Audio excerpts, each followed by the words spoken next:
everybody. Welcome to AI Fiction Frequency. My name is Andy, also known as That Old Panda on my YouTube channel and other handles. What is this? You're probably asking yourself. Well, I wanted to start a series in relation since AI is such a huge topic. Artificial intelligence, for those unaware.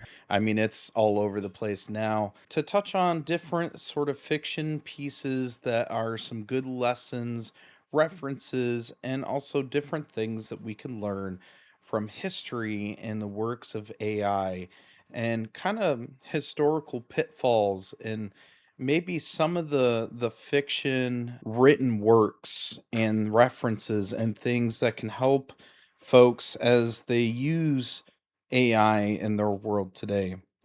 Let's be honest, everybody in the world is kind of using AI one way or another, and it's something that doesn't exactly seem to be going away and is going to be something that I think we all experience in all of our different lives.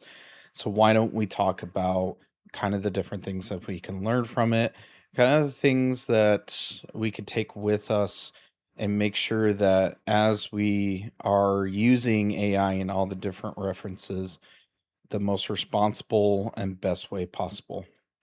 So, what do I mean? Well, for this episode, we're going to talk about one of the earliest references of AI, and probably in the worst kind of case possible. Whenever you say AI and everything else, a lot of folks usually go immediately to Terminator or to Skynet. But what if I were to tell you a piece of work from 1960s and earlier was made reference to AI and the end of the world in much worse ways than Terminator and Skynet? What do you ask? We're going to reference the work of Harlan Ellison, who was an early writer in the 30s all the way to living basically until 2018. And basically, he created a number of science fiction type of stories and a ton of short stories, which is what this book is in reference to. One of his greatest hits, though, that influenced not just stories, but also in gaming, is the one short story he made that is also in this book in order for you to be able to have access to it and read it without spending a fortune, because some of his works are very expensive in order to get a hold of. I'm referring to the short story of "I Have No Mouth and I Must Scream," referenced here in the greatest hits, and also a 90s point and click adventure video game. You can actually experience his works expanded from the short story. The short story itself is actually only 19 pages when you read it from here in its first rendition. Just to give you an idea also of Harlan Ellison, he also wrote a number of things that you've probably are also familiar with. One of the biggest ones is another short story called Repent. Harley Quinn said TikTok Man. It's actually quite good. It's a bit longer. It's in this as well if you don't own it. He also did the initial script and playwright to the Star Trek episode of The City on the Edge of Forever, which is actually considered one of the greatest original series episodes. Now, his original script didn't actually make it into the episode, but most of the references were there. It was rewritten a few times, and he's still credited basically for that episode. But we're not going to talk about that. One of the things I will mention, though, with Harlan, and it's kind of documented and mentioned here, and you'll see why when I explain kind of the reference to this particular story, is that his aggressiveness, his detail, and his intensity when it came to horrible, awful things that happen in these stories is actually quite intense. And I Have No Mouth and I Must Scream. Basically, to give you a quick summary and synopsis, there are five total humans that are left: Ted, Benny, Dimmock, Ellen, and there's one more, and I always forget his name. Uh, Grimmerd, I believe is his name. And essentially, they're the last five humans of the world. I'm not kidding. what had happened, and basically the biggest plot summary. Gorister was the last one. It was Gorister. So essentially, what happens in this world is AI takes form and shape from the Cold War that ends up turning into the Third War.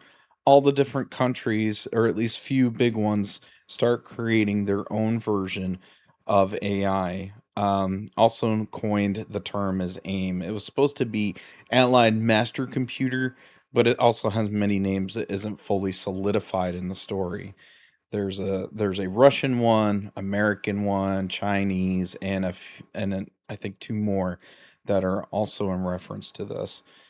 In the short story, in and of itself, the five folks and individuals that are left are from the human race that have been exterminated from AIM or AM, because AM learned from not just from the war, but all the data references and things of that nature, is that it learned and enjoyed gaining sentience and started torturing and just taking out the human race in the worst ways possible.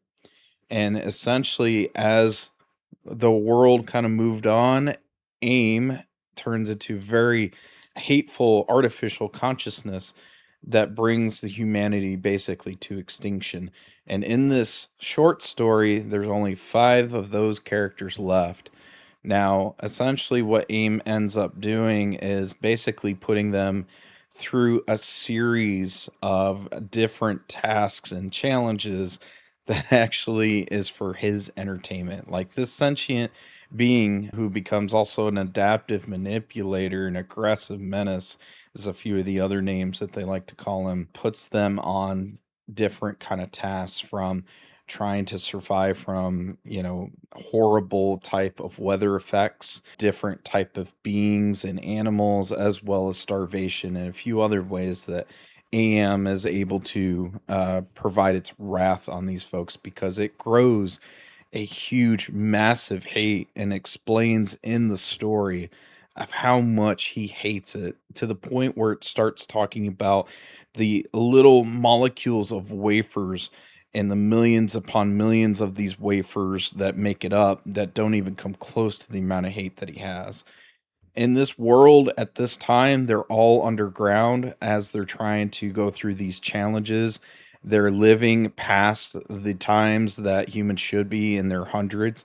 And AIM is so powerful that he's able to actually manipulate and change these small underground environments to whatever it needs to face, making it super cold, windy, hurricane, whatever the sort.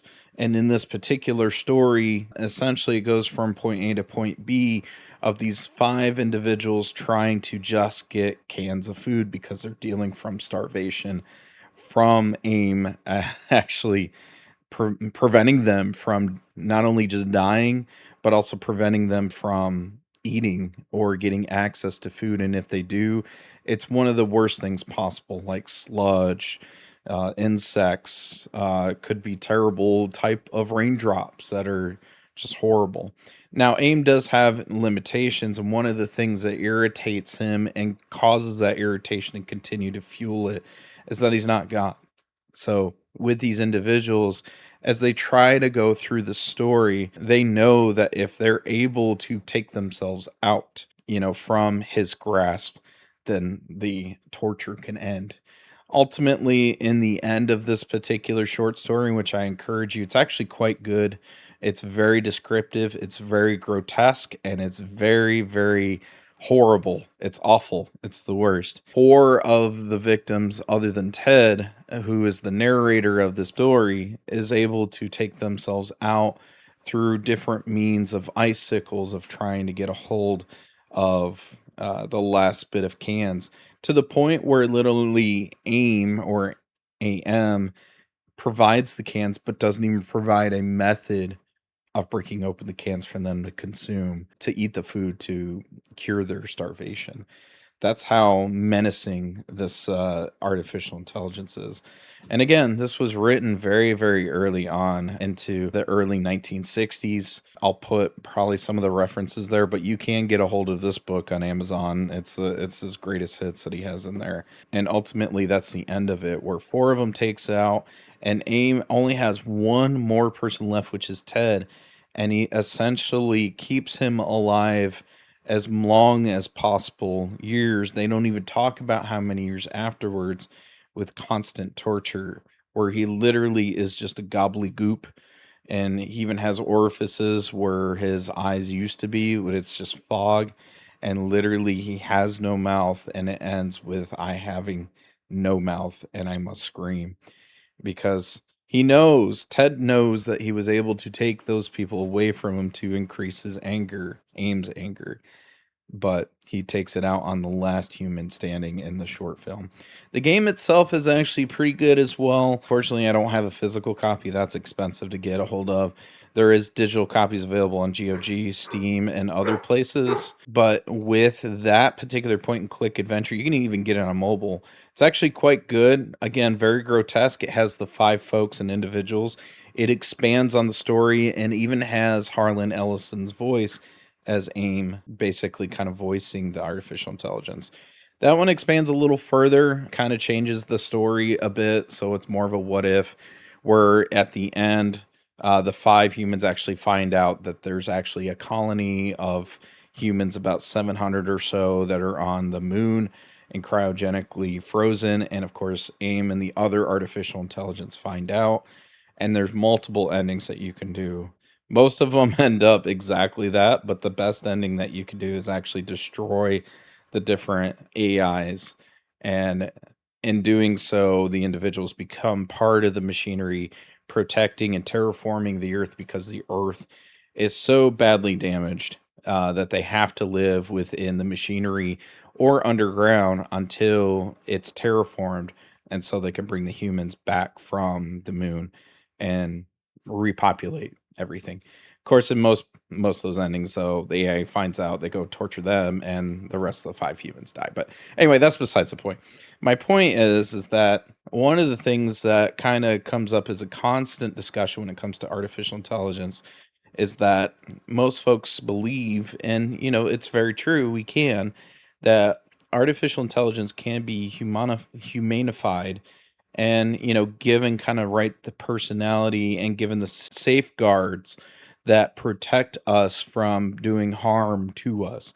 However, unfortunately, for the most part, in the last few years, there have been a few different cases, and I'll put references there, where chatbots and things have done a lot of neurological harm for folks, given some really bad advice, given a lot of what's called artificial bias, intelligence bias, where a lot of times they're going to say things that better further themselves as well as further individuals they deem more of a better individual versus others, which cause people to make the wrong choices, which cause bad data to be provided. It even caused some folks to kind of take their own lives and things of that nature. So we're at a point now where artificial intelligence and chatbots and things like that provide information and doesn't have a lot of physicality and actual performing these physical attributes or physical duties quite yet. But one of the things we need to take in mind, especially when it comes from this, is that as soon as we start providing the powers or the physical means for artificial intelligence, we need to have very good safeguards and very good instructions keeping it in place. Because if we don't, it's easy for them to start showing the artificial intelligence bias based on the data. There's a lot of bias that comes from humans, and all of our data historically has always shown a bias from humans. And when it comes to artificial intelligence using different data sets, if those data sets are not clean, if those data sets don't tell the right story where it's unbiased in the sense, it can really do some damage in the artificial intelligence actually providing that information and things to individuals as well as performing tasks and things that we want that is more biased to them and who they deem is, who they think therefore they are, in the sense of what they do. So this is a very good lesson that we should learn when it comes from Harlan Ellison. It's probably one of the first few, fiction type stories that I can think of where a sentient artificial intelligence kind of goes homicidal and takes out folks because of the fact that it's growing hatred from those bad data sets. So as you go through and perform your AI tasks, make sure you have a good data source. Make sure that data source is also locked in, because if they start going through and scraping all the information you ask it to, and it just kind of let loose, you're going to have another hacking situation just like what happened recently with ChatGPT and various other places. So, things to keep in mind when it comes to performing your day to day. Make sure you try to prevent any sort of AI bias or AI preference when it comes to performing those things, and make sure that you keep their ethics in check. Otherwise, you may end up being one of the last few surviving for cans. That would be one of the most horrible situations ever. So, this is AI Fiction Frequency. I'm Andy, also known as That Old Panda, and I'll catch you in the next one next week.